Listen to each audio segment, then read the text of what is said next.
استغفر الله ربي من كل ذنب وأتوب إليه لا حول ولا قوة إلا بالله العلي العظيم استغفر الله ربي من كل ذنب وأتوب إليه لا حول ولا قوة إلا بالله العلي العظيم الحمد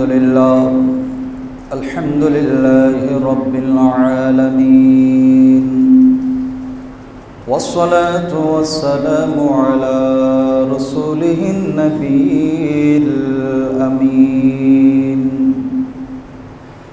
وعلى آله وأصحابه وشهداء محبته وعلماء شريعته وأولياء أمته وعلينا معهم أجمعين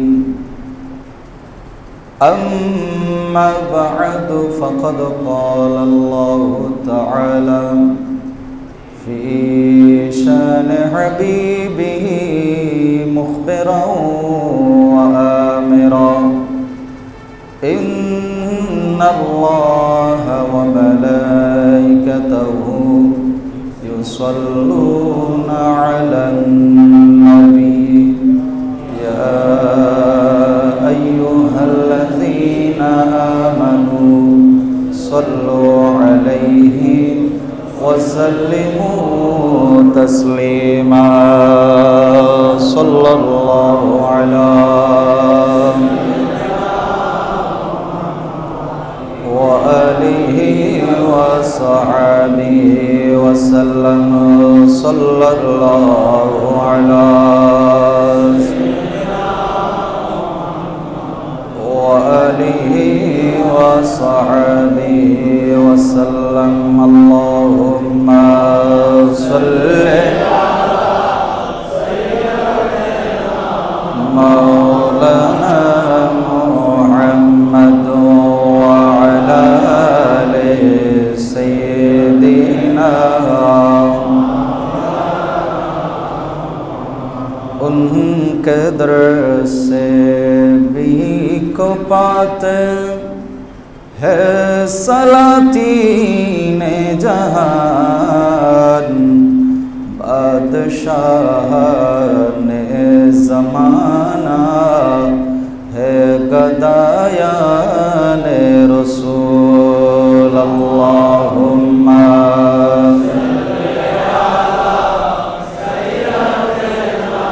मौलाना मुहम्मद वअला आलिहि सय्यिदना वो जहन्नम में गया जो उनसे मुस्तग़ना हुआ है खलीलुल्लाह को हाजत रसूलुल्लाह की अल्लाहुम्मा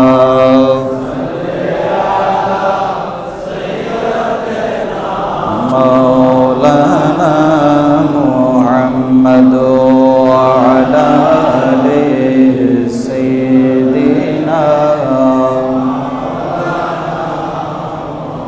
बिस्मिल्लाहिर रहमानिर रहीम فاضربوا فوق الأعناق واضربوا منهم كل بنان وقال الله تعالى أن طهر بيتي للطائفين والعاكفين والركع السجود صدق الله مولانا العظيم وبلغنا رسوله النبي الحبيب الكريم مولاي رب صل وسلم وبارك عليه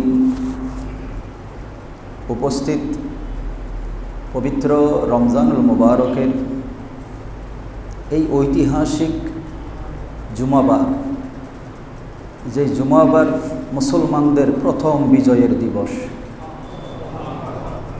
দ্বিতীয় হিজরির 17ই রমজান, যেদিন ছিল জুমাবার। আমরা আজকে 1400-1450 বছর পরে এসে ঠিক সেম দিনে আলহামদুলিল্লাহ জুমার নামাজে উপস্থিত হয়েছি। এই ঐতিহাসিক বদর দিবস এবং আজকের এই মহিমান্বিত জুমার দিনে রমজানুল মুবারকে সিয়াম পালনকারী, তাহাজ্জুদ গুজারকারী, আল্লাহর নৈকট্য হাসিলের জন্য যারা সাবিকু ইলা মাগফিরাতিম মির রাব্বিকুম, আল্লাহর কাছে ক্ষমা প্রার্থী হয়ে সারা মাস আল্লাহর মহব্বতে সিয়াম সাধনা করছেন, আমার সেই প্রাণ প্রিয় মুসল্লিয়ান এজাম রাহমানি ওয়া রাহমাকুমুল্লাহু তাআলা। আসসালামু আলাইকুম ওয়া রাহমাতুল্লাহি ওয়া বারাকাতুহু। সর্বপ্রথম মহান মুনিবের দরবারে শুকরিয়া আদায় করছি যে রব্বুল আলামিন আমাদেরকে পবিত্র এই মহিমান্বিত জুমার দিনে রমজানুল মুবারকের এই 17ই রমজানে আমাদের মুসলমানদের সর্বপ্রথম বিজয়, যেটাকে আল্লাহ পাক রব্বুল আলামিন কোরআনে কারীমের মধ্যে ইয়াউমুল ফুরকান বলেছে, সে মহিমান্বিত দিবসে আল্লাহ আমাদেরকে আল্লাহর ঘরে আসার বসার সুযোগ দিয়েছেন, আল্লাহর নিয়ামতের শুকরিয়া আদায় করার তৌফিক দিয়েছেন। সে আল্লাহর দরবারে আমরা সবাই মহব্বতের আওয়াজে শুকরিয়া আদায় করি, বলি আলহামদুলিল্লাহ। সাথে সাথে নবী দো জাহা সরওয়ারে কায়নাত, কুল কায়নাতের জন্য রহমত, হায়াতুন নবী, কামলিওয়ালা নবী, শফিয়ে মাহশর নবী, আকা ও মাওলা মুহাম্মদুর রাসূলুল্লাহ সাল্লাল্লাহু আলাইহি ওয়াসাল্লামের রওজায়ে আতহারে লক্ষ কোটি দরুদ আর সালামের হাদিয়া আরজ করছি। বিল খুসুস আজকের এই দিবসে আমরা সালামি আরজ করছি যাদের ঈমানি বল, নবীর প্রেম, আল্লাহর প্রতি তাকওয়া এই ইসলামের বিজয়ের পতাকাকে সর্বপ্রথম উড্ডীন করে দিয়েছে, সে আসহাবে বদর এবং শুহাদায়ে বদরের প্রতি আমাদের সালামি আরজ করছি। মোহতারাম হাজরিন, শুরুতেই আমি আরজ করেছি এটা ঐতিহাসিক দিবস, যাদের নাম ধরে দোয়া করলে আল্লাহর দরবারে দোয়া ফেরত দেওয়া হয় না। এই সমস্ত সাহাবাই কেরাম, আসহাবে বদর, আজকে আমরা সেই বদর দিবসে উপস্থিত হয়েছি। আমাদের বিজয়, যদি আমরা বদরের প্রথম শিক্ষা হচ্ছে আমরা যদি আল্লাহর উপরে ভরসা রাখি, দুনিয়ার লোভে পড়ে নয়, দ্বীন ইসলামের সত্যিকারের বিজয়ের জন্য যদি আমরা রাস্তায় নামি, আল্লাহর পথে আল্লাহর কথা বলি, তাহলে আমাদের বিজয় সুনিশ্চিত, বিজয় সুনিশ্চিত। কিন্তু যদি সেখানে আমাদের দুনিয়ার স্বার্থ জড়িয়ে যায়, আল্লাহর দ্বীনের কথা বলে যখন দুনিয়ার স্বার্থের দিকে আমরা লালায়িত হই, তখন আমাদেরকে অপমানিত করা এটাও সুনিশ্চিত, দুটোটাই সুনিশ্চিত। দ্বীনের নাম দিয়ে দুনিয়ার লোভ করা, এটার মধ্যে অপমান অপদস্থ হওয়া যেমন সুনিশ্চিত, আবার সত্যিকার অর্থে আল্লাহর দ্বীনকে কায়েম করার জন্য রাস্তায় নামলে আপনি জুলুমের শিকার হবেন, আপনার উপরে অত্যাচার আসবে, আপনি জেলখানায় যাবেন, আপনাকে ফাঁসিতে ঝোলানো হবে, কিন্তু আপনার ফাঁসির বিনিময়ে ইসলামের বিজয় সুনিশ্চিত হবে। জোরে বলেন সুবহানাল্লাহ। কিন্তু যদি দুনিয়ার লোভ থাকে, নিজেও লাঞ্ছিত হবেন, যারা আমার আপনার পিছনে স্লোগান দিবে তারাও লাঞ্ছিত হবে। তার প্রমাণ আমরা অহরহ দেখতে পাচ্ছি। যেমন ভারতে বর্তমানের যে অবস্থা আপনারা সবাই দেখতে পাচ্ছেন, আল্লাহ ছেড়ে দেন, আল্লাহ সবাইকে সুযোগ দেন কিন্তু ছেড়ে দেন না, এটা মনে রাখবেন। আল্লাহ সবাইকে কি দেন? সুযোগ দেন কিন্তু ছেড়ে দেন না। ধরা কিন্তু খুব কঠিন ধরা, ধরলে সেখানে আর রক্ষা করার মতো পৃথিবীতে কেউ নাই। রাশিয়া, ফ্রান্স, জার্মান, আমেরিকা যারাই সহযোগিতা করুক, আল্লাহ যতক্ষণ পর্যন্ত ছাড়বে না, পৃথিবীর কোনো শক্তি নাই ছেড়ে দেওয়ার, ঠিক না? যখন বাবরি মসজিদে যখন হামলা হচ্ছিল, মসজিদ ভেঙে যখন রামের মন্দির বানানো হচ্ছিল, তখন পুরা বিশ্ব থেকে ভেটো এসেছিল। ইভেন কি আপনারা শুনলে অবাক হবেন, ইন্ডিয়ার অনেক পণ্ডিতরা পর্যন্ত এটার বিরোধিতা করেছে। এই কথা কিন্তু ওরা হাইলাইট করে নাই। অনেক পণ্ডিত, হিন্দু পণ্ডিত বিরোধিতা করেছে মসজিদ না ভাঙার জন্য, কিন্তু তারা শুনে নাই। উগ্রপন্থী, যাদেরকে আমরা জঙ্গি বলি, কি বলি? জঙ্গি। জঙ্গি মানে যাই না, আবার ইসলাম। এখন তো ওরা মিডিয়ার মাধ্যমে একটা জিনিস প্রচার করছে, মুসলমানই শুধু জঙ্গি, মুসলমানদেরকেই শুধু জঙ্গি বলা হয়। জঙ্গি মুসলমানের ভিতরে নাই। ইসলামের মধ্যে জঙ্গিবাদের কোনো স্থান। ইসলাম জিহাদ এবং জঙ্গি দুটোটা এক জিনিস নয়। জিহাদ মানে চেষ্টা করা, যেটা বদরের জমিনে সাহাবায়ে কেরাম করেছে। আর যুদ্ধ মানে হারবুন। হারবুন আরবি শব্দ, এটা জং, জং থেকে, জং ফার্সি শব্দ, এটা যুদ্ধ। হারব আর জিহাদ দুটোটা এক জিনিস নয়। কিন্তু বর্তমানে ইসলামী জঙ্গি গোষ্ঠী, তাহলে আমার কথা হইল, যদি ইসলাম ব্যবহার করেন সেখানে জঙ্গি ব্যবহার করার কোনো সুযোগ নাই, কারণ ইসলামের সাথে জঙ্গিবাদের সাথে কোনো সম্পর্ক নাই। ইসলাম শান্তির ধর্ম। ইসলাম মানুষের নফসকে কন্ট্রোল করতে বলে, জিহাদ করতে বলে নিজের সাথে, জিহাদ করতে বলে অন্যায়ের বিরুদ্ধে, সমাজের অনাচারের বিরুদ্ধে জিহাদ করতে বলে, চেষ্টা করতে বলে, দমন করতে বলে। মেরে ফেলার কথা ইসলাম বলে না। মোহতরম হাজরিন, তা আমার কথা হলো, এই যে জিহাদ, বদরের যুদ্ধ আমাদের জন্য যুদ্ধ, আর বর্তমানে আমরা যেটা এই আইএসের নাম দিয়ে যেটা মুসলমান বিশ্বের মধ্যে হামলা চালিয়ে আমরা পুরা দেশ ধ্বংস করে ফেলতেছি, তাহলে ওগুলাকে কি বলা হবে? গভীর মনোযোগ। মুসলমানদেরকে শুধু জঙ্গি বলা হয়। তাহলে আমেরিকা যে ইরাকের মধ্যে লক্ষ লক্ষ মানুষ নির্বিচারে মেরে ফেলল, তারা কি বলা হবে? বলে আফগানিস্তানের মধ্যে হাজার হাজার মা বোনের ইজ্জত লুণ্ঠন করা হলো, ছোট ছোট দুধের মাসুম শিশু রক্তে রঞ্জিত হলো। কাশ্মীরের মুসলমানের উপর নির্যাতন করা হলো গত বছরের রমজান মাস, এখনো পর্যন্ত ইউটিউবে আছে। মসজিদ থেকে মুসলমানদেরকে বের করে ফিরানো হয়েছে। ইসলাম কোনোদিন জঙ্গিবাদের সাথে সম্পর্ক রাখে না। তাহলে বোঝা যাচ্ছে একমাত্র ইসলামই শান্তির ধর্ম, বাকি যত ধর্ম আছে সবাই মানবতার উপরে জঙ্গি তথা যুদ্ধ ঘোষণা করেছে।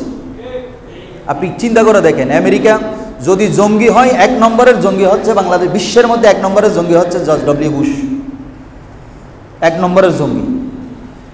হিটলারও এত মানুষ মারে নাই। হিটলার কুখ্যাত ছিল, এত মানুষ মারে নাই।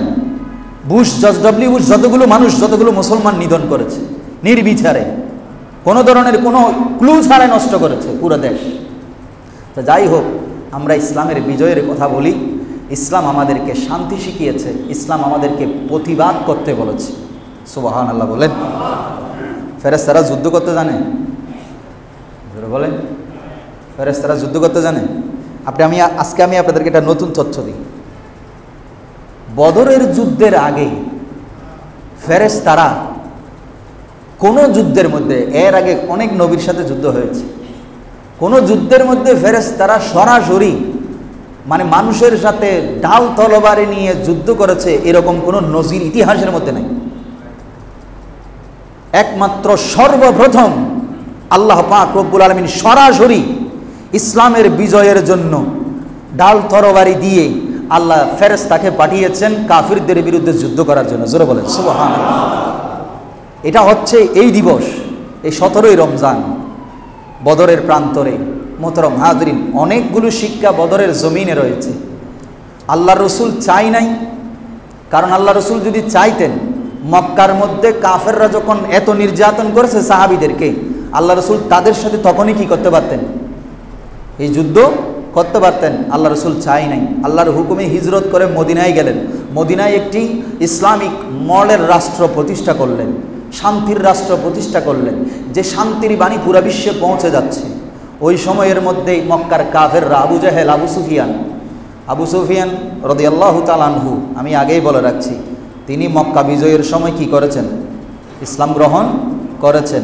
সাহাবীদের ব্যাপারে আমাদের কোনো কি নাই, দ্বিমত নাই, এবং কোনো ধরনের বেয়াদবি আকাইদা আহলে সুন্নাত ওয়াল জামাত কি করতে পারে না, সহ্য করতে পারে না। বর্তমানে সুন্নিয়তের ভিতরেও অনেক শিয়া মতবাদ ঢুকে গিয়েছে আহলে সুন্নাত ওয়াল জামাতের নাম দিয়ে, যারা আমিরে মুয়াবিয়াকে ডাইরেক্ট কাফের বলতেছে। জোরে বলেন না নাউজুবিল্লাহি মিন যালিক। আমিরে মুয়াবিয়াকে যদিও তারা লেবাসে সুন্নি বলতেছে, কিন্তু তাদের মতবাদের ভিতরে শিয়া মতবাদ প্রবেশ করেছে। আহলে সুন্নাত ওয়াল জামাতের আকীদা হলো কোনো সাহাবীকে কোনো অবস্থাতেই কোনো ধরনের কটু বাক্য করা যাবে না, এটা ঈমান ধ্বংসের কারণ। মোহতরম হাজরিন, সেজন্য আবু সুফিয়ান রাদিয়াল্লাহু তাআলা আনহু তিনি মক্কা বিজয়ের ফতে মক্কার সময় ইসলাম গ্রহণ করেছে বদরের জমিনের মধ্যে। ওনার সবচেয়ে বড় ভূমিকা ছিল বদর এবং উহুদের মধ্যে মুসলমানদেরকে ধ্বংস করার জন্য সবচেয়ে বড় ভূমিকা কিন্তু আবু সুফিয়ানেরই ছিল। তার সাথে যুক্ত হয়েছিল মক্কার কাফের আবু জেহেল, ওতবা, সাইবা, ওয়ালিদ ইবনে মুগীরা। আমি আপনাদের কাছে বদরের যুদ্ধের পুরো ঘটনা তো এখানে এই সংক্ষিপ্ত সময়ে বলা সম্ভব না, সেখান থেকে বেসিক পয়েন্টগুলো আমি আপনাদেরকে বলি। সেই সময়ে সাহাবাই কেরাম যুদ্ধের ময়দানে গিয়েছিল, তাদের কাছে ছিল মাত্র 2টি ওট, 70টি ঘোড়া, 8টা তরবারি। খেয়াল করেছেন? কয়টা ওট? 2টা ওট, 70টি ঘোড়া আর 8টা তরবারি। মানুষ কয়জন? 313 জন। কয়জন?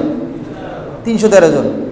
এখন সবার কাছে অস্ত্রই নেই, ঘোড়াও নাই, কি নিয়ে তারা যুদ্ধের ময়দানে গিয়েছে? গভীর মনোযোগ। আর ওরা, আবু সুফিয়ান সিরিয়া থেকে ব্যবসায়িক কাফেলা নিয়ে, সেখানে তাদের যত সৈন্য রয়েছে 1000-এর উপরে সৈন্য রয়েছে, সবার খাবার দাবারের ব্যবস্থা, প্রত্যেক জনের জন্য স্পেশাল ঘোড়া, 700 ঘোড়া নিয়ে গেছে, 200 রুদের ওট নিয়ে গেছে, প্রত্যেকের কাছে যুদ্ধ বর্ম রয়েছে, তরবারি সবার হাতে রয়েছে। এই বিশাল কাফেলা অস্ত্রশস্ত্র নিয়ে মুসলমানদের বিরুদ্ধে গিয়েছে। এবার বলেন, আমাকে যদি কেউ তরবারি নিয়ে আঘাত করতে আসে, আমি খালি হাতে তার সাথে যুদ্ধ করা সম্ভব? জোরে বলেন। আমেরিকা আমাদের বাংলাদেশের সাথে যুদ্ধ লাগিয়ে গেছে, এখন এর কাছে আছে পারমাণবিক, আমার কাছে আছে যে কি মেশিন গান। এখানে মেশিন গান দিয়ে আমেরিকায় গুলি মারা যাবে না। আমরা মেশিন গান এদিকে ওই তেল দিতে দিতে পরিষ্কার করতে করতে আমেরিকা পারমাণবিক একটা মারি, পুরো বাংলাদেশ কি শেষ। তাহলে আমেরিকার সাথে বাংলাদেশের যুদ্ধ করা এটা কি সম্ভব? সম্ভব না। কিন্তু ইসলাম কি বলে? গভীর মনোযোগ। ইসলাম আমাদেরকে কি শিখিয়েছে? বদরের যুদ্ধ আমাদেরকে কি শিক্ষা দিয়েছে? যেখানে না ছিল কোনো অস্ত্র, না ছিল প্রত্যেকের জন্য ঘোড়া, না ছিল কোনো ওট, কিন্তু সেখানে আমাদেরকে আল্লাহর হাবিবের প্রতি সাহাবাই কেরামের মহব্বত, ইমানি জজবা তাদেরকে এত বেশি আপনার ইমানি বলে বলিয়ান করে রেখেছে যে তারা বলছেন, ইয়া রাসূলুল্লাহ, 1000 কেন, তারা যদি 10,000ও আছে, আমরা যতক্ষণ আমাদের দেহে রক্ত আছে, শেষ বিন্দু পরিমাণ রক্ত যতক্ষণ থাকবে, আমরা তাদের বিরুদ্ধে জিহাদ করে যাব। জোরে বলেন সুবহানাল্লাহ। যুদ্ধের ময়দানে গেলেন, যুদ্ধের ময়দানে গিয়ে সাহাবাই কেরাম যদিও বলেছে আল্লাহ নবীকে খুশি করেছে, তারপরে তো তখনও নতুন ইমানদারেরা, নতুন ইমানদার হয়েছে, তারা এই কাফেরদের বাহিনী দেখে ভয় পেয়ে গেছে। ইয়া রাসূলুল্লাহ, এই বিশাল বাহিনীর সাথে আমরা যুদ্ধ করব? তখন আল্লাহর হাবিব, ভালো করে খেয়াল করেন, আল্লাহর হাবিব বলেন, তোমরা নিরাশ হইও না, আমার আল্লাহ আমাকে এই যুদ্ধের বিজয়ের শুভ সংবাদ দিয়েছে। আমার রসুল আগেই বলে দিচ্ছেন, যুদ্ধ এখনো হয় নাই, যুদ্ধের ময়দানে মাত্র উপস্থিত ওনারা। এই শয়তান যে মানুষকে গোমরা করে, ইন্ডিয়ান সরকারকে বাবরি মসজিদ ভেঙে মন্দির বানানোর জন্য, দিল্লির জামে মসজিদের মিম্বর ভেঙে হিন্দুদের পতাকা উড়ানোর জন্য, মুসল্লিদেরকে মসজিদ থেকে বের করার জন্য শয়তান বুদ্ধি দেয়। কিন্তু এখন যখন ইন্ডিয়ার মধ্যে খোদাই মাইর চলতেছে, শয়তান এখন আসেনি। জোরে বলেন, এখন ইন্নি আরা মালা তারন। এখন এর কথা হইল সূরা আনফালের মধ্যে 48 নম্বর আয়াতে তার কথাটা আল্লাহ কোট করেছেন, যেটা বদরের জমিনে সেই আবু জেহেল ওতবা সাইবাকে বলেছে। আবু জেহেলকে বলেছে সুরাকা ইবনে মালেক কেনানির সুরত ধরে বড় আবা কাবা, দাড়ি টুপি জুব্বা পাগড়ি করে বড় বুজুর্গ সেজে আবু জেহেলের সামনে উপস্থিত। আবু জেহেল পরামর্শ করতেছে যুদ্ধে যাবে কি যাবে না। তখন এই শয়তান সুরাকা ইবনে মালেকের সুরত ধরে আসি বলতেছে, আপনারা চিন্তা করবেন না, যুদ্ধের ময়দানে যে পথ দিয়ে যাবেন সেখানে আপনাদের সাথে আমার বাহিনী আপনাদেরকে কি করবে? সহযোগিতা করবে। এখন আবু জেহেল তো জানে না যে এ শয়তান। আবু জেহেল মানুষ শয়তান, এ হচ্ছে যে আসল শয়তান। এখন দুই শয়তান এক জায়গায় হয়েছে, এই শয়তানে বুদ্ধি দিছে। এই জন্য শয়তান, জিন শয়তান অদৃশ্য থেকে মানুষ শয়তানকে প্ররোচনা দেয়, কিন্তু যখন মানুষ শয়তানটা অপরাধের মধ্যে লিপ্ত হয় তখন ওই শয়তান বলেছে আমি তোমার সাথে নাই, ইন্নী বারিয়ুম মিনকুম, আমি তোমাদের সাথে নাই। তখন মানুষ বলে, কই তুমি তো আমাদেরকে প্ররোচনা দিয়েছো, তুমি তো আমাদের সাথে ছিলা, আমাদেরকে সহযোগিতা করবে বলেছিলে। বলে ইন্নী আরা মা লা তারুন, এই মুহূর্তে আমি যা দেখতে পাচ্ছি, খোদাই সৈন্য যে হাজারে হাজারে আসমান থেকে নামতেছে, সেটা তো তোমরা দেখতে পাচ্ছ না। এই যে ইন্ডিয়াকে যখন এই সমস্ত শয়তানগুলো প্ররোচনা দিয়েছে মসজিদ ভাঙার জন্য, মন্দির বানানোর জন্য, আল্লাহর ঘরের সিজদার স্থানকে পূজার স্থান বানানোর জন্য, তখন শয়তান বুদ্ধি দিয়েছে। এখন যখন প্রতিদিন হাজারে হাজারে মানুষ বিনা অক্সিজেনে মারা যাচ্ছে, শ্মশানে জায়গা নাই, কবরস্থানে পর্যন্ত কবর দেওয়ার মতো জায়গা হচ্ছে না, এই সময় শয়তান কোথায় আসেনি? জোরে বলেন আসেনি? এই জন্য কোনো শয়তানি কাজ করার আগে, কারো উপরে জুলুম করার আগে, অন্যায় কাজ করার আগে নিজের বিবেকের কাছে একবার প্রশ্ন করবেন, আমি যে এখন অন্যায় কাজটা করতে যাচ্ছি, এটার ফল কি হতে পারে? একটা কথা মনে রাখবেন, আল্লাহ, আমি আগেই বলেছি, আল্লাহ সুযোগ দেন, কাউকে ছেড়ে দেন না, তার প্রমাণ বর্তমানে চলতেছে। যাই হোক, ফেরেশতারা আল্লাহর নবীর যখন সাহাবায়ে কেরামকে ভয় দিলেন, তখন তারা সেখানে আল্লাহু আকবরের ধ্বনিতে পুরা বদরের জমিন মুখরিত করে তুলল। আমার রসুল যেহেতু বলেছে, ইনশাল্লাহ আমরা এই যুদ্ধের মধ্যে বিজয় নিয়ে ঘরে ফিরব, তাহলে আমার রসুলের কথা কি ভুল আছে? জোরে বলেন। যুদ্ধ এখনো হয়েছে? জোরে বলেন, যুদ্ধ হয়েছে? যুদ্ধ হওয়ার আগেই কি চলে আসছে?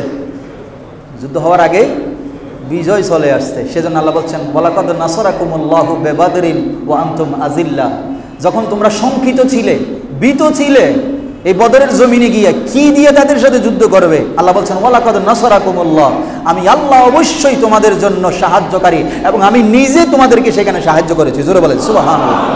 তার মানে কি? আল্লাহর রাস্তায় ঈমানি বলে বলিয়ান হয়ে যদি আপনি সত্যিকারের সমাজের মধ্যে যদি দ্বীন প্রতিষ্ঠা করতে যান, আল্লাহর আইন বাস্তবায়ন করতে যান, পৃথিবীর কেউ আপনাকে সাহায্য না করলেও আল্লাহর রহমতের ফেরেশতা দিয়ে আপনাকে সাহায্য করবে। কিন্তু দুনিয়ার স্বার্থ জড়িয়ে গেলে তখন কিন্তু ভেজালে করবে, ফদে ফদে লাঞ্ছিত হবে। আল্লাহ আমাদেরকে বুঝার তৌফিক দান করুন। মুহতারাম হাজিরিন, সে বদরের জমিনে যখন গেল, আমার লম্বা ঘটনা নয়, আমি শর্টকাটে বলি, দিন ইসলামের জন্য আমরা কে কী দিয়েছি? কিছুই দিই নাই। যুদ্ধের ময়দানের জন্য আল্লাহর হাবিব প্রস্তুতি রেডি করতেছে, তোমরা কে কে যাবে? এখানে আরেকটা কথা মনে রাখবেন, আল্লাহর নবী যদি কাউকে বলে, কেউ কোনো একজন সাহাবী এসে আমার নবীকে বললো, ইয়া রাসূলুল্লাহ, আমি যুদ্ধে যেতে চাই, তবে আমার ঘরের মধ্যে আমার মা আছে। কি আছে? মা আছে। আমার নবী বললেন, তুমি তোমার সেই মায়ের খেদমত করো, জিহাদের ময়দানের সওয়াব আল্লাহ তোমাকে দান করবে। এই ক্ষমতা, অথরিটি কে দিয়েছে? আল্লাহর নবীকে আল্লাহ দিয়েছে। এখানে আমি আপনি বাধা দেওয়ার কোনো সুযোগ নাই। 2 নম্বর, হযরত ওসমান বিন আফফান রাদিয়াল্লাহু তাআলা আনহু, আল্লাহর নবীর জামাতা, বদরের যুদ্ধে যাইতে পারে নাই। গভীর মনোযোগ, খেয়াল করেন। ফারুক আজম, সিদ্দিক আকবর সবাই যুদ্ধের ময়দানে গিয়েছে। আব্দুর রহমান বিন ওয়াউফ, হযরতে ওয়াক্কাস, ওনারা সবাই যুদ্ধের ময়দানে সরাসরি উপস্থিত। মাওলা আলী শের খোদা সরাসরি উপস্থিত। আমিরে হামজা রাদিয়াল্লাহু তাআলা সরাসরি উপস্থিত। কিন্তু হযরত ওসমান বিন আফফান রাদিয়াল্লাহু তাআলা আনহু যুদ্ধের ময়দানে যেতে পারে নাই। কারণ কি? তখন আল্লাহর নবীর মেয়ে হযরত ওসমান রাদিয়াল্লাহু তাআলা আনহুর যিনি প্রথম স্ত্রী, হযরতে জয়নাব রাদিয়াল্লাহু তাআলা আনহা, যাকে যুন্নুরাইন, 2 মেয়েকে তিনি বিবাহ করেছেন। তার মধ্যে একজন হচ্ছেন হযরতে জয়নাব রাদিয়াল্লাহু তাআলা আনহা। তিনি খুবই গুরুতর অসুস্থ ছিলেন। আল্লাহর হাবিব তখন বলেছে, ওসমান, তোমাকে যুদ্ধে যাওয়া লাগবে না, তুমি আমার জয়নাবকে দেখো, বদরের যুদ্ধের যেই আমরা যদি বিজয় লাভ করে আসি, সেই যুদ্ধের গনিমতের মাল যুদ্ধে যারা গিয়ে বিজয় অর্জন করে এনেছে, তারা যেরকম গনিমতের মালের অংশ পাবে, আমি রসুল তুমি যুদ্ধে না গিয়েও আমার জয়নাবের সেবার মাধ্যমে, আমার জয়নাবকে সেবা শুশ্রূষা করলে, আমি রসুল তোমাকে বদরের যুদ্ধে যাওয়ার ফজিলতের কথা আমি ঘোষণা দিলাম। জোরে বলেন সুবহানাল্লাহ। এটা আল্লাহ রসুলের এখতিয়ার, নবীর বংশের প্রতি তাজিমের এটাই ফজিলত। মোহতরম হাজরিন, তো আমি যেটা বলতে চাচ্ছি, সেই যুদ্ধের মধ্যে যখন আল্লাহর হাবিব সবাইকে রেডি করতেছে, তখন মানুষ তো নাই, অল্প।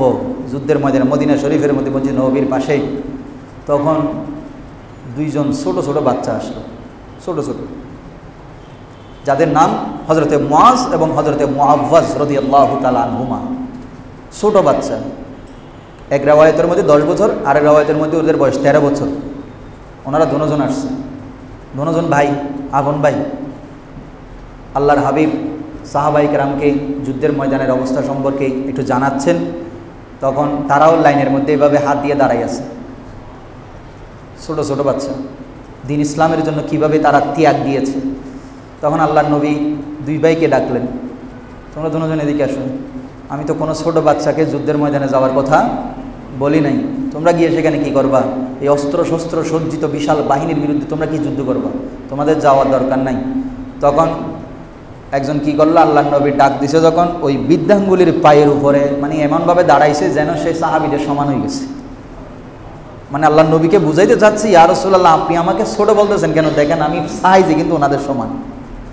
বৃদ্ধাঙ্গুলির উপরে দাঁড় করিয়েছে, মানে আমরা যেরকম বৃদ্ধাঙ্গুলির উপরে ভর দিয়ে দাঁড়াইলে একটু লম্বা হয় না, ওইরকম করে দাঁড়াই গেছে। তখন আমার নবী মুস্কি হেসে বললেন, আচ্ছা তুমি না হয় ঠিক আছে, তুমি একটু লম্বা হয়েছো, যাও তোমার পারমিশন দিল। তখন আরেকজন সে মনে মনে চিন্তা করতে লাগলো, সে চালাকি করে আল্লাহর নবীকে বুঝাইয়া দিল যে সে যুদ্ধে যাওয়ার উপযুক্ত হয়েছে, এখন আমারে তো বাদ দিয়ে ফেলবে, আমি তো এই বদরের যুদ্ধে যাওয়ার থেকে আমি মাহরুম হতে চাই না। তখন সে আল্লাহর নবীকে বলল, দেখেন কি স্পৃহা, সে আল্লাহর নবীকে বলল, ইয়া রাসূলুল্লাহ সে সাইজ লম্বা হইতে পারে, কিন্তু যখন আপনি বর্ম চালাইতে দিবেন, তরবারি চালাইতে দিবেন, তখন সে আমার সাথে পারবে না। তারে বলেন আমার সাথে আগে এখানে যুদ্ধ করে দেখাইতে, কিভাবে সে যুদ্ধ করবে। তখন আল্লাহর নবী বললেন, ও তাহলে তুমিও এই লাইনে আছো, বলো যে ইয়া রাসূলুল্লাহ দেন। তখন এরা দুজন চালাক, আল্লাহর নবীর জন্য জীবন দিতে কত প্রস্তুত। তখন বললেন ঠিক আছে, তোমরা একটা কুস্তি লড়ে দেখাবো। তখন ও কানে কানে গিয়ে বলতেছে, দেখো তুমি তো পারমিশন পাই গেছো, আমি এখনো পারমিশন পাই নাই, আমার একটু পারমিশনের ব্যবস্থা করে দিও, তুমি আল্লাহর ওয়াস্তে একটু মাটিতে পড়ে যাই। আল্লাহু আকবার বলে। কেমন নবীর জন্য, দিন ইসলামের জন্য ওরা কত আগ্রহী। তখন ঠিক সেমভাবে ওই ছেলেটা সেম কাজ করেছে। তখন আল্লাহর নবী বলছেন, যাও তোমরা দুজনকেই আমি যুদ্ধের পারমিশন দিলাম। জোরে বলেন সুবহানাল্লাহ। এটার নাম ঈমান। যুদ্ধের ময়দানে গেছে, তো যুদ্ধের ময়দানে গেছে, এরা ছোট মানুষ, ছোট ছোট যদি কোনো যুদ্ধ থাকে এদের সাথে এরা যুদ্ধ করবে, এরকম না সিস্টেম। এখন এরা দুজন গিয়া যুদ্ধের ময়দানে নামা মাত্রই, যেদিন যুদ্ধ শুরু হলো 17ই রমজান, দুজনে সর্বপ্রথম কোনো কাফেরের সাথে যুদ্ধ করতে রাজি না। তারা দুজনে যুদ্ধের ময়দানে গিয়া হন্য হয়ে খুঁজতেছে আবু জেহেল কোথায়। আরো জোরে বলেন না সুবহানাল্লাহ। মানে সবচাইতে টপ লিডার যেটা, এদের চিন্তা হইলে আমরা মানুষ ছোট হইলেও কিন্তু আমরা ছোটটাকে হত্যা করে কি হতে যাই না, কলঙ্কিত হতে যাই না, আমরা ডাইরেক্ট উপরের র্যাঙ্কের লিডারকে মারবো। পুরা যুদ্ধের ময়দানে খুঁজতে যায়। এখন তো এরা কোনোদিন আবু জেহেলকে দেখেই নাই। এই ঘটনা কিতাবুল মাগাজির মধ্যে, সহিহ বুখারী শরীফের মধ্যে এই দুইজন সাহাবীর ঘটনা আল্লাহর নবী কত সুন্দর করে বর্ণনা দিয়েছে।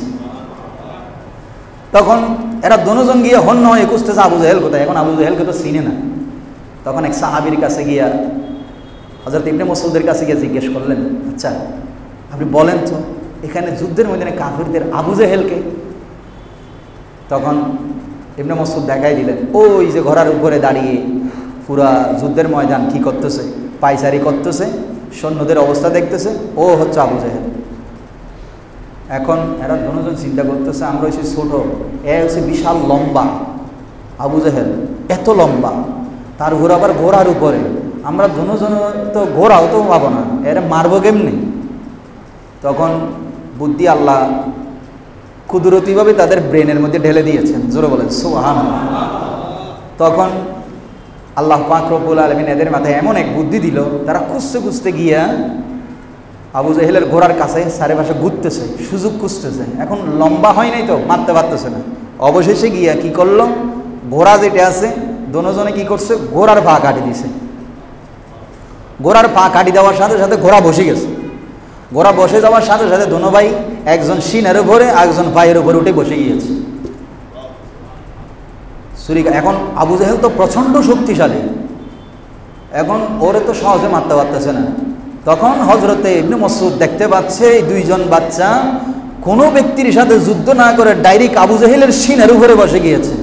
এখন তারা দুজনে ভাবতেছে না, ইবনে মাসউদ গিয়ে সরাসরি হযরতে ইবনে মাসউদ ওনার আবু জেহেলের গলার মধ্যে কি চালাই দিছে, ছুরি চালাই দিছে। কিন্তু কৃতিত্বটা হয় মুআজ এবং মুআওয়াজ রাদিয়াল্লাহু তাআলা আনহুমাকে দান করেছে। জোরে বলেন সুবহানাল্লাহ। এবার আসেন ফেরেশতারা, এদের ঘোড়ায় পা কাটি দেওয়া। গিরার মধ্যে আঘাত করা, এই যুদ্ধের পুরা কৌশল এখানে অনেকেই আছে, ছোট ছোট মাসুম বাচ্চারা অনেকেই আছে কোনোদিন যুদ্ধের ময়দানে যায় নাই, নিরীহ সাহাবী, গরিব সাহাবী, যুদ্ধ কারোর সাথে যুদ্ধ করে নাই কোনোদিন, এরকম সাহাবী যুদ্ধের ময়দানে গিয়েছে। এখন যুদ্ধ করবে কিভাবে, তারা তো জানেই না। তখন আল্লাহ পাক রব্বুল আলামিন সরাসরি এই যুদ্ধের ময়দানে এমনভাবে আল্লাহ পাক গায়বীভাবে সাহায্য করতেছে। আল্লাহ কোরআন কারীমের মধ্যে বলছে, তোমরা তাদেরকে মারো, ফাদরিবু ফাওকাল আনাক, তোমরা তাদের গিরায় গিরায় মারো। কোথায় মারো? গিরায় গিরায় মারো। এবং এই গর্দানের মধ্যে মারো, অনুকুন গর্দানের মধ্যে ছুরি চালাও, তীর মারো। আর আরেকটা হচ্ছে ওয়াদরিবু মিনহুম কুল্লা বানান, তাদের সকলের গিরায় গিরায় আঘাত করো, মানে চুল গিরার মধ্যে আঘাত করো। আর দেশন হয়নি গিরায় গিরায় মারবো, এই গিরায় গিরায় মারার কথা আল্লাহ বদরের সাহাবীদেরকে সরাসরি আল্লাহ শিখিয়ে দিয়েছেন। জোরে বলেন সুবহানাল্লাহ। এখন সাহাবায়ে কেরাম যুদ্ধ করতেছে, এখন সাহাবীরা বর্ণনা দিচ্ছে যুদ্ধের ময়দানে, ইয়া রাসূলুল্লাহ আমরা যখনই তরবারি চালাতে যাই দেখি যে ওই ব্যক্তি মরে পড়ে গেছে, কিন্তু আমি এখনো তরবারি চালাই নাই। তখন আমার নবী মুস্কি হেসে বলেন, আমি তোমাদেরকে তো আগেই বলেছিলাম এই যুদ্ধের বিজয়ের সংবাদ আল্লাহ আমাকে জানিয়ে দিয়েছে। তখন বলেছি ইয়া রাসূলুল্লাহ এটা কীভাবে সম্ভব, আমরা তো মারিই নাই, তরবারি চালাই নাই, কিন্তু লাশ পড়ে গেছে। তখন ওই যে ফেরেশতারা, আল্লাহ বলছেন আলাফিম মিনাল মালাইকা, আমি আল্লাহ তোমাদের জন্য 1000 ফেরেশতা সেই বদরের জমিনে নাজিল করেছি। কয় হাজার ফেরেশতা? কাফের বাহিনী কয়জন? 1000। কাফের বাহিনী কয়জন? 1000। মানে প্রত্যেকটা কাফেরের জন্য আল্লাহ একজন কি নাজিল করেছে? ফেরেশতা। সূরা আল ইমরানের 123, 24, 25 নম্বর আয়াতে আল্লাহ বলছেন দাফে দাফে আমি ফেরেশতার সংখ্যা বাড়াইতে লাগলাম। এক আয়াতের মধ্যে আল্লাহ বলছেন 3000 ফেরেশতা, অন্য আয়াতের মধ্যে পরের আয়াতে আল্লাহ বলছেন 5000 ফেরেশতা। সেই দিন আমি বদরের যুদ্ধের সাহাবীদের ঈমান যে পরীক্ষা দেওয়ার জন্য তারা গিয়েছিল, তারা যে পরীক্ষায় উত্তীর্ণ হয়েছে, তাদেরকে সহযোগিতা করার জন্য আমি 5000 ফেরেশতা নাজিল করেছি। মোহতারাম হাজরিন, এই জন্য বলছি আপনি যখন দিন ইসলামের জন্য সত্যিকার অর্থে সমাজের একটি সুন্দর সমাজ বিনির্মাণের জন্য চেষ্টা করে যাবেন, এভাবেই ফেরেশতার মাধ্যমে আল্লাহ আপনাদেরকে কি করবে? সাহায্য করবে। মোহতারাম হাজরিন, এখন ফেরেশতারা এর আগে কোনোদিন যুদ্ধের ময়দানে সরাসরি যুদ্ধ করেনি। এদেরকে আল্লাহ পাক এই আয়াতটা কিন্তু ফেরেশতাদেরকে শিখিয়েছেন। আল্লাহ মূলত ফেরেশতাদেরকে শিখিয়েছে, তাদেরকে তোমরা গর্দানের মধ্যে মারো, আর কোথায় মারো? গিরায় মারো। সাহাবায়ে কেরাম বললেন ইয়া রাসূলুল্লাহ, মারার পরে দেখলাম যে তার গর্দানের মধ্যে কালো দাগ। কি দাগ? ফেরেশতারা যে সমস্ত কাফেরকে মেরেছে, 70 জন কাফের মারা গেছে, সেই ফেরেশতারা যাদেরকে মেরেছে তাদের সকলের গর্দানের মধ্যে কি আছিল? কালো দাগ আছিল। এটা হাদিস শরীফের মধ্যে স্পষ্ট উল্লেখ আছে, কালো দাগ। এখন তো আর দেশ ফাঁসি হ্যাঁ মরে গিয়ে অনফরদি হতে কালো দাগ ছিল। কি ছিল? কালো দাগ ছিল। ফাঁসি খেয়ে মরছে না কিভাবে মরছে সেটা আমরা কেউ জানি না। কালো দাগ কেন ছিল সেটাও তদন্তের বিষয়। কিসের বিষয়? তদন্তের বিষয়। যদিও আমাদের দেশের বিচার ব্যবস্থা, বিচার যাই হোক তাল গাছ, জোরে বলেন, বসে বলেন না, বিচার যাই হোক তাল গাছ আমার। বিচার বিভাগ এখনো স্বাধীন হয় নাই, সোজা কথা এটা। আমি যদি অপরাধ করি, আমার 14 গোষ্ঠীর সব কিছু তুলে আনা হয়, আর কুটি কুটি অপরাধ করলে উল্টা যার উপরে অপরাধ করেছে তারে মোটামুটি ফাঁসানো কেমনে যায়। আমাদের বর্তমান ব্যবস্থা হচ্ছে এইরকম। আল্লাহ এই আইন ব্যবস্থার কারণেও দেশের মধ্যে কি নাজিল করবে? গজব নাজিল করবে। আল্লাহর, আমি তো আগে শুরুতেই প্রথম বাক্য বলেছি, আল্লাহ সুযোগ দেন, ছেড়ে দেন না, হবে একদিন। সব কিছুর ফয়সালা করবেন কে? জোরে বলেন, করবেন কে? এইটার বিরুদ্ধে রুখে দাঁড়ানোর মতো ক্ষমতা পৃথিবীর কারো নাই। প্রশাসন দিয়েও হবে না, বিদেশি সাহায্য দিয়েও হবে না। তখন আল্লাহর মায়ের, এই যে এখন ইন্ডিয়াকে কোনো দেশ আক্রমণ করে না, না চীন মারতেছে, না রাশিয়া মারতেছে, না আমেরিকা মারতেছে, না পাকিস্তানে মারতেছে, কেউ মারা লাগবে না। আল্লাহ বলছেন ওয়ালিল্লাহি জুনুদুস সামাওয়াতি ওয়াল আরদ, আমার এমন এমন সৈনিক আমি পৃথিবীর জমিনে রেখেছি, সেগুলাকে দেখার ক্ষমতাও তোমাদের নাই। জোরে বলেন সুবহানাল্লাহ। বদরের জমিনে ফেরেশতাদেরকে কাফেররা দেখে নাই। বর্তমানে করোনা ভাইরাসকে কোনো মানুষ এখনো দেখেছে? জোরে বলেন, দেখেছে? এই অদৃশ্য জিনিস, এটা আল্লাহর সৈনিক, ফেরেশতারাও আল্লাহর সৈনিক, আর এই করোনা ভাইরাসও আল্লাহর সৈনিক। বুঝতে হবে, কারণ না বুঝলে বিপদে পড়বেন।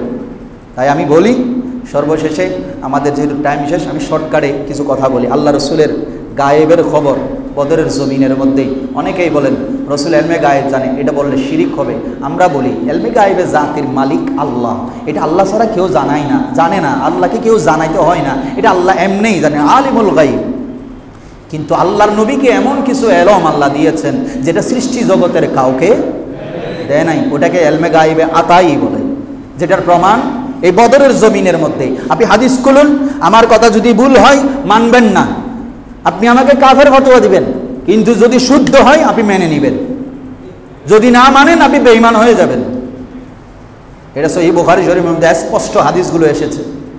আল্লাহর নবী বদরের জমিনে যুদ্ধ যেদিন হবে এর আগের রাত্রিতেই আল্লাহর হাবিব যেখানে তাবু গেড়েছেন সেখানে আল্লাহর হাবিব এভাবে গোল গোল দাগ দিচ্ছেন বদরের প্রান্তরে গিয়ে, লাঠি মোবারক, আল্লাহ রসুলের লাঠি মোবারক দিয়ে গোল গোল দাগ দিচ্ছেন।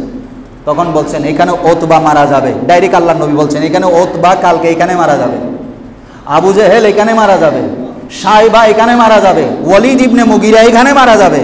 আল্লাহর হাবিব যেইভাবে গোল গোল দাগ দিয়ে বুঝিয়ে দিয়েছে সাহাবীদেরকে, তখন সাহাবায়ে কেরাম বললেন ইয়া রাসূলুল্লাহ এখনো তো যুদ্ধই হয় নাই, আপনি বলতেছেন অমুক এখানে মারা যাবে, আবার চিহ্ন পর্যন্ত দিয়ে বলতেছেন। পৃথিবীর মধ্যে এখানে আমরা যারা আছি বর্তমানে, যারা চলে গেছে, নবীরা ছাড়া কেউ কি জানে আমার মৃত্যু কোথায় হবে? জোরে বলেন। এটা সূরা লোকমানের শেষে আল্লাহ পাক রব্বুল আলামিন বলছেন 5টি বিষয় আল্লাহর ইলমে গায়েবের মধ্যে এমনভাবে রেখেছেন যারা সৃষ্টি জগৎকে কাউকে জানাই নাই। আল্লাহ সেখানে 1 নম্বরে বলছেন, আল্লাহ বলছেন বান্দা কোথায় খাবে, মাজা তাকসিবু গাদা, বিআইয়ি আরদিন তামুত, ওয়া ইউনাজ্জিলুল গাইস, ওয়া ইয়ালামু মা ফিল আরহাম। আল্লাহ বলছেন কিয়ামত কখন হবে এটা বান্দা কেউ জানে না, 1 নম্বর। 2 নম্বর ওয়া ইউনাজ্জিলুল গাইস, বৃষ্টি কখন হবে, এই যে প্রচণ্ড রৌদ্র, আবহাওয়াবিদরা প্রতিদিন বলতেছে অমুক হবে তমুক হবে, হচ্ছে। জোরে বলেন হচ্ছে। বৃষ্টির মালিককে? জোরে বলেন বৃষ্টির মালিককে? আল্লাহ যদি ইচ্ছা করেন, আবহাওয়াবিদদের কোনো ধরনের পরিকল্পনা বা আবহাওয়ার পূর্বাভাস দেওয়ার দরকার নাই।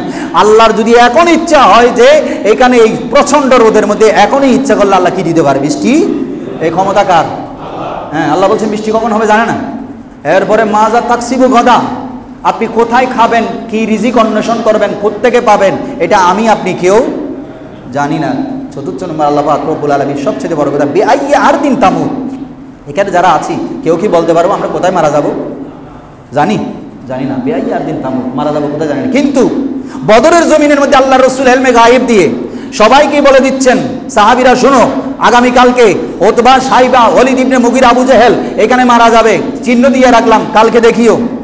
আচ্ছা, আল্লাহ বলছেন বিআইয়ি আরদিন তামুত, কে কোথায় মারা যাবে বান্দা কেউ, কিন্তু আল্লাহর হাবিব যুদ্ধ না হওয়ার আগে, মারা না যাওয়ার আগেই নির্দিষ্ট স্থান রেডি করে দিচ্ছে। এটা পৃথিবীর কেউ জানে? জোরে বলেন, আর কেউ জানে না। কিন্তু সাহাবায়ে কেরামকে একবারের জন্য বলেছে ইয়া রাসূলুল্লাহ এটা তো মনে হয় শিরকি হয়ে যাচ্ছে, বলেছে সাহাবীরা। জোরে বলেন। কিন্তু আমাদের দেশে বর্তমানে মোল্লারা উঠি আল্লাহ নবীর কথাকে মানে গায়েব বললেই শিরকের ফতোয়া দেয়। আমরা বলি তো আল্লাহর নবী এক সমান নয়, আল্লাহর গায়েব হচ্ছে জাতি, নবীর গায়েব আতাই, যেটা সৃষ্টি জগতের কেউ জানে না। পরের দিন যুদ্ধ বিজয় হওয়ার পরে কাফের মুসলমানরা, ওনাদের যে শহীদ ভাইয়েরা, 14 জন মুসলমান শহীদ হয়েছে, তন্মধ্যে 6 জন ছিল মক্কার মানে তথা যাদেরকে বলা হয় মুহাজির, 8 জন ছিল আনসার যারা মদিনার সাহাবী। 14 জন সাহাবী বদরের জমিনে শহীদ হয়েছে, 70 জন কাফের মারা গিয়েছে, 70 জন বন্দী হয়েছে। সমস্ত ধন সম্পদ যুদ্ধের সব কিছু ফেলে কাফেররা কি করে গিয়েছে? পালাই গেছে। তখন পরের দিন সাহাবায়ে কেরাম, কিছু সাহাবী খুব চালাক ছিল, আল্লাহ নবী যে কালকে বলেছিল অমুক অমুক অমুক জায়গায় মারা যাবে, ঠিকই কাফেরদের লাশ যখন খোঁজা হচ্ছে তখন দেখা গেল আল্লাহর নবী যেখানে যেখানে গোল গোল চিহ্ন দিয়েছিলেন এবং বলেছিলেন এখানে আবু জেহেল মারা যাবে, খোদার কসম সহিহ বুখারী সাক্ষী, সেখানে দেখা গেল আবু জেহেল যেখানে মারা যাবে বলেছে সে গোল দাগের মধ্যে আবু জেহেল মারা গেছে। অথবা যেখানে মারা যাবে, সাইবা যেখানে মারা যাবে, সেখানে গিয়ে দেখা গেল তাদের লাশ। তার মানে আল্লাহর হাবিবকে এই জ্ঞান দিয়েছে কে? এই জন্য আল্লাহর হাবিবের সাথে আমাদের কোনো তুলনা হয় না। এটার নাম ইলমে গায়েবে আতাই। মোহতারাম হাজরিন, সর্বশেষে আমি সেখানে যুদ্ধের ময়দানে হযরত ওকাশা রাদিয়াল্লাহু তাআলা যুদ্ধের ওই যে 8টা তরবারি, কয়টা তরবারি? হযরত ওকাশা রাদিয়াল্লাহু তাআলা আনহা ওনার তরবারিটা নিয়ে আসলেন, খুব বেশি সাহসী ছিলেন, তরবারিটা ভেঙে গেছে। তখন আল্লাহ নবীকে বলছেন, ইয়া রাসূলুল্লাহ, আমি এই বদরের জমিন থেকে খালি হাতে যেতে চাই না। সুবহানাল্লাহ বলে। তখন আল্লাহর নবী কী করলেন? খেজুরের একটা ডাল দিলেন। কিসের ডাল? খেজুরের ডাল। কোরআন শরীফের মধ্যে মূসা আলাইহিস সালামের লাঠি অজগর হয়েছে, কোরআনে প্রমাণ আছে। আলো দিয়েছে, ছাগলের জন্য পাতা গাছ থেকে পেড়েছে, সব ঠিক আছে। বালতি কূপের মধ্যে রাখলে পানি উপরে উঠে চলে আসতো। এটা হচ্ছে মূসা আলাইহিস সালামের লাঠির মুজিজা, যেটা আল্লাহ জান্নাত থেকে পাঠিয়েছেন। কিন্তু আল্লাহর হাবিব সে বদরের জমিনের মধ্যে এমন কিছু মুজিজা দেখিয়েছে যেটা সৃষ্টি জগতের কোন নবীকে আল্লাহ দেন নাই। সেখানে আল্লাহর হাবিব হযরত ওকাশার যখন ঢাল ভেঙে গেল, তরবারি ভেঙে গেল, আল্লাহর হাবিব একটা খেজুরের ডাল ধরাই দিলেন, যাও এটা নিয়ে যুদ্ধ করো। জোরে বলেন না সুবহানাল্লাহ। এই খেজুরের ঢাল ওকাশা রাদিয়াল্লাহু তাআলা আনহুকে যখন আল্লাহর হাবিব তুলে দিলেন, সেটা বিষাক্ত তরবারি হয়ে গেল। শুধু তাই নয়, শুধু বদরের যুদ্ধে এই ওকাশা রাদিয়াল্লাহু তাআলা এই ডাল দিয়ে যুদ্ধ করেছে বা তরবারি দিয়ে যুদ্ধ করেছে নয়, উনি এর পরবর্তীতে যত যুদ্ধে গিয়েছে এই তরবারি দিয়ে যুদ্ধ করেছে। জোরে বলেন সুবহানাল্লাহ। এটা হচ্ছে আল্লাহর নবীর সে বদরের জমিনের মুজিজা। আর সর্বশেষে এই বদরের জমিনের বিজয় যখন হয়ে গেল, সময় শেষ, আমি কথা বাড়াবো না। বাকি যদি আলোচনার দরকার হয় ইনশাল্লাহ কোনো সময় জুমার, এটা রমজানের পরে, যেহেতু আমাদের এখনো জাকাতের বিষয়ে আলোচনা হয়নি, আমি ইনশাল্লাহ পরে আলোচনা করব। আজকে আমরা যেটুকু শিখলাম অতটুকুর মধ্যে আমরা বুঝতে পারলাম যে আল্লাহর হাবিবের প্রেমে, দ্বীন ইসলামের জন্য আল্লাহর প্রেমে উদ্বুদ্ধ হয়ে যদি সমাজ বিনির্মাণে আমরা চেষ্টা করে যাই, আল্লাহ আমাদের সাথে অবশ্যই, কোনো সন্দেহ নাই। এটা আমাদের বদরের যুদ্ধের সাহাবীদের শিক্ষা। সর্বশেষে আমি আজকে আপনাদেরকে দ্বিতীয় আয়াত যেটা তেলাওয়াত করেছি, আনতাহিরা বাইতিয়া লিত-তাইফিন ওয়াল আকিফিন ওয়ার রুকআইস সুজুদ, সূরা বাকারার মধ্যে আল্লাহ পাক রব্বুল আলামিন 18 পৃষ্ঠায় প্রথম বারের মধ্যে আল্লাহ পাক এই আয়াতের এলান রয়েছে। আল্লাহর ঘরকে ইবাদতের মাধ্যমে, তাওয়াফের মাধ্যমে, ইতিকাফের মাধ্যমে, রুকু সিজদার মাধ্যমে আল্লাহ বলছেন, ওয়াহিদনা ইলা ইব্রাহিম ওয়া ইসমাঈল, আমি আমার ইব্রাহিম এবং ইসমাইল থেকে ওয়াদা নিলাম এবং তাদেরকে অর্ডার করলাম আমার ঘরকে যেন রুকু সিজদার মাধ্যমে, ইতিকাফকারীদের মাধ্যমে আমার ঘর তথা খানায়ে কাবাকে যেন তারা সবসময় আবাদ করে রাখে। জোরে বলেন সুবহানাল্লাহ। এই ইতিকাফের সময়, অন্যান্য সময় ইতিকাফ 3 প্রকার। কয় প্রকার? একটা হচ্ছে ওয়াজিব ইতিকাফ। ওয়াজিব ইতিকাফ মানে আপনি যদি মনে মনে না নিয়ত করেন, মুখে যদি মনে নিয়ত নয়, মুখে নিয়ত করেন, আমার যদি অমুক কাজটা হয়ে যায়, আল্লাহ আমি তোমার ঘরের মধ্যে 10 দিন কি থাকবো? ইতিকাফ থাকবো, 3 দিন ইতিকাফ থাকবো। এভাবে নিয়ত করলে ওইটার নাম ওয়াজিব ইতিকাফ। এটা করতেই হবে, এটা না করলে কাজা করতে হবে, এটা না করলে গুনাহগার হবেন। 2 নম্বরের ইতিকাফ হচ্ছে সুন্নতে মুআক্কাদা আলাল কিফায়া, যেটা রমজানের শেষ 10 দিন, যেটা একজনে করলে সমাজের সবার পক্ষ থেকে আদায় হবে, না করলে সবাই গুনাহগার হবে। আর ইতিকাফের মর্যাদা দিতে গিয়ে আল্লাহর হাবিবের এই হাদিসখানা বাইহাকি শরীফের মধ্যে কোট করা হয়েছে, যে ব্যক্তি রমজানুল মুবারকে আল্লাহর সান্নিধ্যের জন্য লাইলাতুল কদর তালাশের আশায় ইতিকাফ করবে আল্লাহর ঘরের মধ্যে, যদি সে ব্যক্তি গরিব হয়, খানায়ে কাবায়, মসজিদে নববীতে, সাফা মারওয়ায় যাওয়ার সুযোগ যদি তার নাও হয়, সেই যদি রমজান মাসের শেষ 10 দিনে আল্লাহর নৈকট্যের জন্য যদি ইতিকাফ করে, আমার নবী বলছেন আল্লাহ তার আমলের মধ্যে 2টি হজ এবং 2টি উমরা পালনের সওয়াব দান করবে। সে ফজিলতপূর্ণ ইতিকাফ আমরা ইনশাল্লাহ আগামী সোমবার থেকে সূর্য ডুবার আগেই ইনশাল্লাহ মসজিদে প্রবেশ করতে হবে। সূর্য ডুবার আগেই নিয়ত করে ঢুকে যেতে হবে। মাগরিবের পরে ঢুকলে এটা কাজা আদায় করতে হবে, এটা মনে রাখবেন। সূর্য ডুবার আগেই মসজিদে প্রবেশ করতে হবে। ওইদিকে সূর্য ঈদের দিন, যেদিন 29 হোক আর 30 হোক, সূর্য ডুবার আগে যদি বের হয়ে যান, তখন আবার এটা পুনরায় কাজা করতে হবে। যদি কোনো ব্যক্তি অসুস্থ অবস্থায় ইতিকাফ রয়েছে, অসুস্থ হয়ে গেছে, ইতিকাফটা পুরোপুরি করতে পারে নাই, মনে করেন উনি 3 দিন ইতিকাফ করার পরে বাকি 7 দিন করতে পারে নাই, ওনাকে পরবর্তীতে সেটা কি করে দিতে হবে? আদায় করে দিতে হবে। সেটার জন্য আগামী রমজান আসতে হবে তা নয়, পরবর্তী যে কোনো সময় উনি আদায় করে দিতে হবে, কাজা আদায় করতে হবে, সুন্নতে মুআক্কাদা আলাল কিফায়া। আর যেটা আমরা নফল ইতিকাফ, মসজিদে ঢুকার সময় আমরা কিসের নিয়তে ঢুকবো? ইতিকাফের নিয়তে। কিসের নিতে? এটার নাম নফল ইতিকাফ। এটার মধ্যে কাজা কাফারা কিছু দরকার নাই। মুহতারাম হাজরিন, তাই এই ইতিকাফ থাকাটা সমাজের সকলের উপরে দায়িত্ব। যদি আমরা সবাই মিলে না থাকি, গুনাহগার হব সবাই। যদি আমাদের পক্ষ থেকে একজন থাকে, তাহলে দায়িত্ব সবার আদায় হবে। তাহলে ওনার কিছু রেসপন্সিবিলিটি আমাদের আছে না নেই? জোরে বলেন আছে না?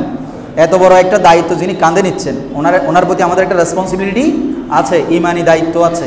ওনার সার্বিক সহযোগিতা করা, ওনার খাওয়ার দাওয়ারের ব্যবস্থা করা, ওনার কোনো সুবিধা অসুবিধা হচ্ছে কিনা এটা এলাকার মুসল্লিদের দেখাশোনা করা, এটা অতীব ইমানি দায়িত্ব। তাই আপনারা আমাদের মসজিদে যিনি থাকবেন ওনাকে সসম্মান করবেন।